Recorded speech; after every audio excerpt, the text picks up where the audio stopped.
तो ये बात है 30 जनवरी 1954 की। कोलकाता के नगर निगम की एक सफाई कर्मी को कालीघाट के किरोताला शमशान के पास अखबार में लिपटे 3 पैकेट दिखते हैं। पैकेट नारियल की रस्सी से बंधे थे और वहाँ खून के धब्बे थे। पैकेट के एक किनारे से इंसान की उंगली बाहर निकली हुई थी। उसको ये समझने में देर नहीं लगी कि पैकेट में क्या छुपाया गया था। उसने तुरंत ही पुलिस को इन्फॉर्म किया और जल्द ही टॉलीगंज थाने से एक टीम मौके पर पहुंचती है।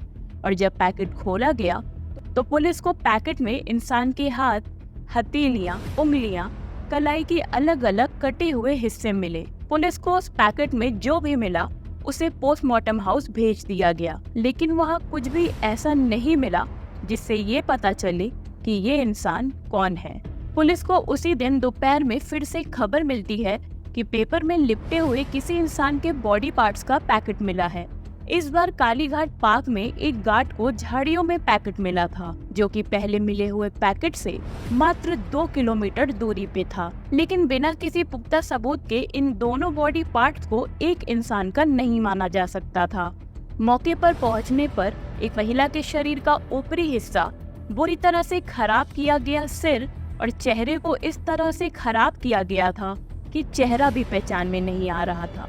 और दूसरे पैकेट में पुलिस को पूर्ण विकसित मृत भ्रूण मिला।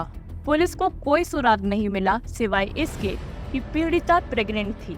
अब 2 अलग अलग जगह ये बॉडी पार्ट्स के पैकेट मिलना और वो भी दोनों पब्लिक प्लेसेस पर, तो पुलिस स्टेशन में हड़कंप सा मच गया। अगले दिन हुए पोस्टमार्टम में भी कुछ भी सामने नहीं आया। बॉडी की एग्जामिनेशन से ये सामने आया कि महिला के पैर असामान्य रूप से बड़े थे और लेफ्ट थाई पर कटे का निशान था। आप इन सब बातों को याद रखिएगा, क्योंकि आगे चलकर इस केस में ये अहम भूमिका निभाएंगे।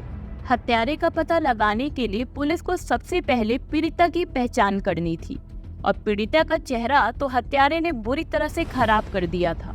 तो पीड़िता की पहचान करने के लिए पुलिस ने प्लास्टिक सर्जन की मदद लेने का सोचा। प्लास्टिक सर्जरी की वजह से चेहरे को लगभग बनाया जा चुका था और फिर पुलिस ने उसकी पिक्चर्स को न्यूज़पेपर में सर्कुलेट करवा दिया। दिन बीते जा रहे थे, लेकिन कोई भी उस लड़की को जानने वाला नहीं मिला। धीरे धीरे 1 महीना बीत जाता है और अभी तक कोई जानकारी या सुराग पुलिस को नहीं मिला था। समरेंद्र नाथ घोष जो जांच का नेतृत्व कर रहे थे, महीने भर बीतने के बाद उन्होंने तो उम्मीद ही छोड़ दी और अब उन्होंने अपना ध्यान दूसरे केस में लगाना शुरू कर दिया। इसी दौरान इंस्पेक्टर घोष की कुछ दिनों से तबीयत खराब थी। 25 फरवरी की रात खांसी और सर्दी से पीड़ित घोष ड्यूटी से घर लौट रहे थे। रास्ते में वे कफ सिरप खरीदने के लिए टॉलीगंज के एक मेडिकल स्टोर पर गए। दुकान बस बंद ही होने वाली थी। घोष ने आवाज देकर दुकान बंद करने से रोका, लेकिन उस दुकान में कोई भी कफ सिरप नहीं थी। उस दुकान में और भी कई सामानों की कमी थी। घोष को गुस्सा आया। एक तो उनकी तबीयत खराब थी और फिर मेडिकल स्टोर में एक भी कफ सिरप नहीं थी। उन्होंने गुस्से से पूछा कि दुकान क्यों खोल रखी है जब सामान ही नहीं है। तब उस व्यक्ति ने कहा कि दुकान के मालिक बीरेंद्र दत्ता पिछले 1 महीने से दुकान पर नहीं आए थे। ऐसे तो वो बीच बीच में अपने किसी काम से बाहर ही रहते हैं, लेकिन बिना बताए इतने लंबे समय तक गायब नहीं होते। तो मेडिकल स्टोर में काम कर रहे उस लड़के ने बताया कि वो बिना अपने मालिक के ही सुबह उठकर दुकान खोल लिया करता था। ये सब सुनकर घोष वहाँ से आगे बढ़ते हैं, लेकिन गाड़ी में चलते चलते घोष के दिमाग में यही चल रहा था कि इस दुकान का मालिक कहीं किसी मुसीबत में तो नहीं, और वो मेडिकल स्टोर वापस जाने का सोचते हैं। ये इस कहानी का एक ऐसा मोड़ है जिसके बाद सारी गुत्थियां सुलझने वाली थी। जहां इंस्पेक्टर घोष हार मान चुके थे कि अब इस केस में कुछ नहीं हो सकता, तो ऊपर वाले ने उन्हें वहां पहुंचा दिया जहां उन्हें उनके सारे सवालों के जवाब मिलने वाले थे। इंस्पेक्टर घोष मेडिकल स्टोर वापस जाते हैं और दुकान के मालिक का पता लेकर वहां पहुंचते हैं, लेकिन घर पर ताला लगा हुआ था।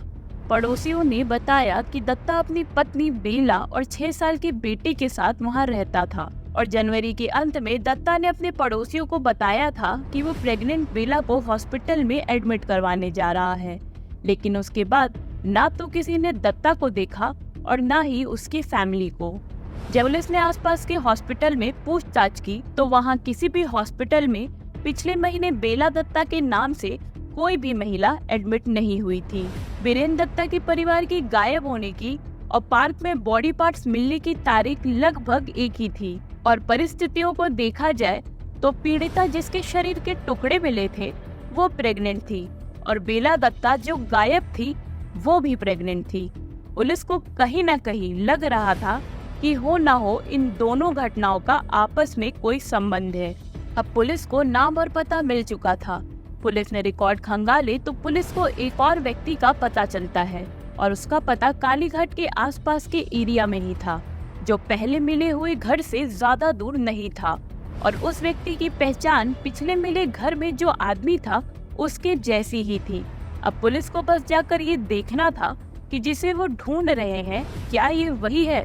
27 फरवरी की सुबह सुबह पुलिस उस पते पर पहुंच जाती है और वो कोई और नहीं वीरेंद्र दत्ता ही था। ये वही वीरेंद्र दत्ता है जो कि मेडिकल स्टोर का मालिक था।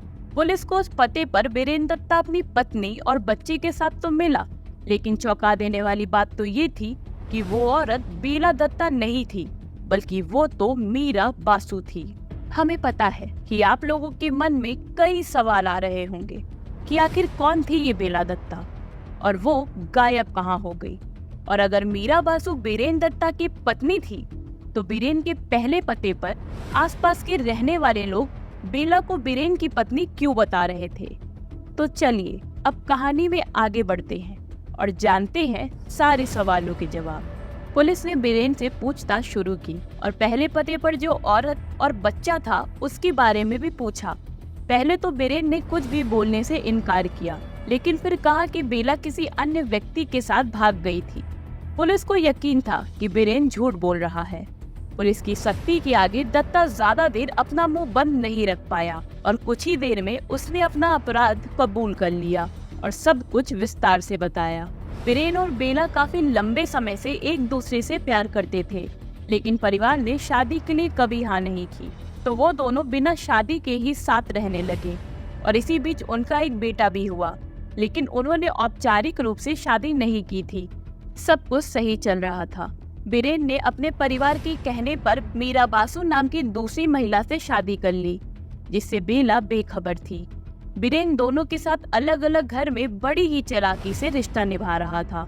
मीरा से शादी होने के बाद वो ज्यादातर समय मीरा के साथ ही रहता था और काम के बहाने से निकलता था और वो समय वो बेला को देता था, जबकि मीरा और बेला सोचती थी कि वीरेंद्र काम में व्यस्त है, इसलिए वो ज्यादा समय घर पर नहीं दे पा रहा है। कि दोहरा जीवन वीरेंद्र के लिए भी आसान नहीं था, इससे उसे भी बहुत सी परेशानियां हो रही थी और इन्हीं सब के बीच बेला के दूसरी बार प्रेग्नेंट होने की बात का पता चला और अब वीरेंद्र को कुछ समझ नहीं आ रहा था। उसने फैसला किया कि अब बेला से छुटकारा पाने का समय आ गया है। एक रात बेला और वीरेंद्र आपस में आगे की प्लानिंग कर रहे थे।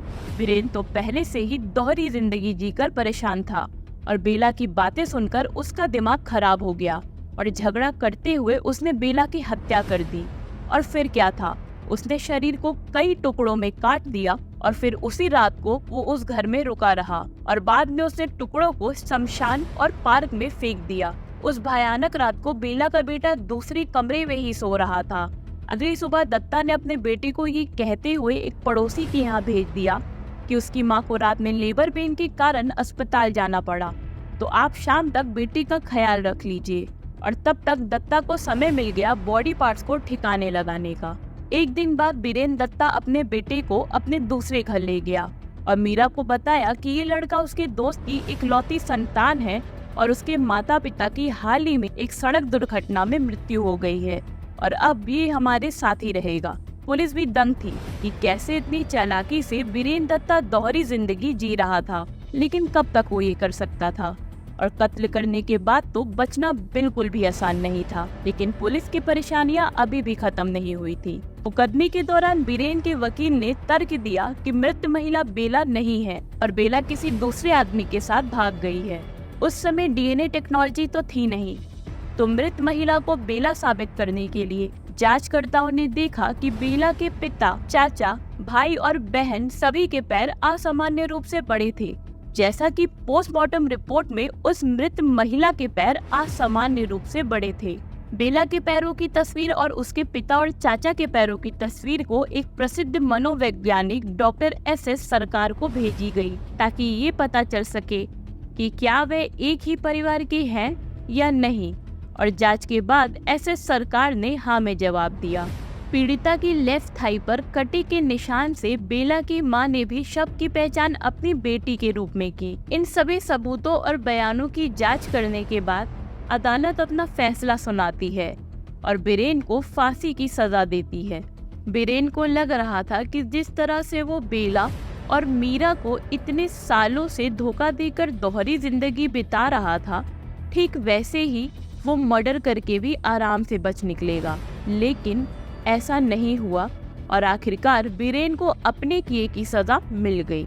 तो ये थी एक ट्रू क्राइम स्टोरी, और ऐसी ही ट्रू क्राइम स्टोरीज के लिए हमारे चैनल को सब्सक्राइब करें, लाइक करें और शेयर करना ना भूलें।